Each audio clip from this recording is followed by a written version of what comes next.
நிறைய பேர் BSNL network வந்து குறை சொல்லியிருக்க சமயத்தில் பிஎஸ்என்எல் வந்து தான் கெத்துங்கிற மாதிரி ஒரு விஷயத்தை வந்து பண்ணியிருக்காங்க. மழை, காத்து, வெள்ளம், சுனாமி இந்த மாதிரி எந்த பிரச்சனை இருந்தாலும் பரவாயில்ல, நெட்வொர்க்கே இல்லைனாலும் கூட பரவாயில்லைங்க, உங்களுக்கு வந்து ஃபோன் பேச முடியும் அப்படிங்கிற மாதிரி ஒரு சூப்பரான அப்டேட் வந்து கொடுத்துருக்காங்க. அதாவது என்ன பண்ணியிருக்காங்க பார்த்தோம்னா, பிஎஸ்என்எல் சேட்டலைட் ஃபோன் வந்து லான்ச் பண்ணியிருக்காங்க. இது வரைக்கும் பார்த்தீங்க அப்படின்னா ஆர்மிலையும் டிசாஸ்டர் மேனேஜ்மெண்ட் இவங்க கிட்ட மட்டுமே பயன்பாட்டில் இருந்த இந்த சேட்டலைட் ஃபோன் வந்து இப்போ பொதுமக்களும் யூஸ் பண்ணிக்கலாம் அப்படிங்கிற மாதிரி சொல்லியிருக்காங்க. இந்த ஃபோனோட ஸ்பெசிஃபிகேஷன் என்ன, அது மட்டும் இல்லாமல் இதுக்கான சேவை கட்டணம் வந்து எவ்வளோ வாங்க போறாங்க, இது எல்லாமே நம்ம வந்து வீடியோவில் பார்க்க போறோம். இது வந்து பார்த்தீங்க அப்படின்னா இந்திய தகவல் தொடர்பு வந்து ஒரு புதிய புரட்சினே சொல்லலாம். இந்த ஒரு ஃபோனை பார்த்தீங்க அப்படின்னா நமக்கு மழையா இருக்கட்டும், வெள்ளமா இருக்கட்டும், சுனாமியா இருக்கட்டும், புயலா இருக்கட்டும், இந்த மாதிரி எல்லா சூழ்நிலையும் பயன்படுத்திக்க முடியும். நெட்வொர்க் இல்லாட்டியும் கூட நம்மளால பயன்படுத்திக்க முடியும். ஆட்களில் இல்லாத அடர்ந்த வனப்பகுதியிலும் சரி, நமக்கு மலைப்பகுதியிலும் சரி, டெசர்ட்டா இருக்கட்டும், இல்ல கடல் பகுதியா இருக்கட்டும், எல்லா இடத்துலயுமே இந்த ஃபோனை வந்து பயன்படுத்திக்க முடியும். இந்த பிஎஸ்என்எல் ஐசாட் ஃபோன் 2 வந்து பாத்தீங்க அப்படின்னா இது வரைக்கும் ஆர்மிலையும், பார்டர் சேஃப்டி ஃபோர்ஸ்லையும், டிசாஸ்டர் மேனேஜ்மெண்ட்ல மட்டும் தான் யூஸ் பண்ணிருந்தாங்க. இப்போ வந்து பொதுமக்களும் யூஸ் பண்ணிக்கலாம்னு சொல்லியிருக்காங்க.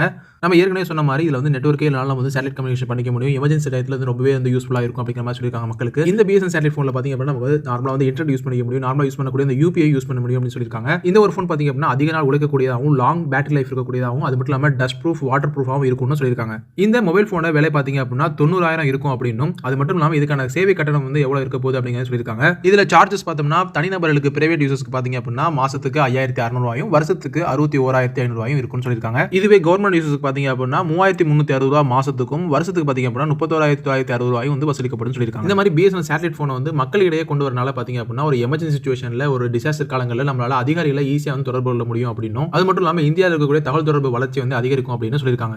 இந்த சேட்டலைட் ஃபோனை பாத்தீங்க அப்படின்னா நீங்க வந்து பிஎஸ்என்எல் வந்து நீங்க வந்து வாங்கிக்கலாம், இல்ல பிஎஸ்என்எல் கூட டச்அப்ல இருக்க ஸ்டோர்ல போய் நீங்க வந்து வாங்கி. இந்த மாதிரி சேட்டலைட் ஃபோன்ஸ் எல்லாமே பாத்தீங்க அப்படின்னா மக்கள் பயன்பாட்டுக்கு வரது சரியா அப்படின்னு நீங்க என்ன நினைக்கிறீங்க? உங்க கருத்துக்களை வந்து கமெண்ட் பாக்ஸ் வந்து கமெண்ட் பண்ணுங்க. மீண்டும் ஒரு தகவலோட சந்திப்போம்.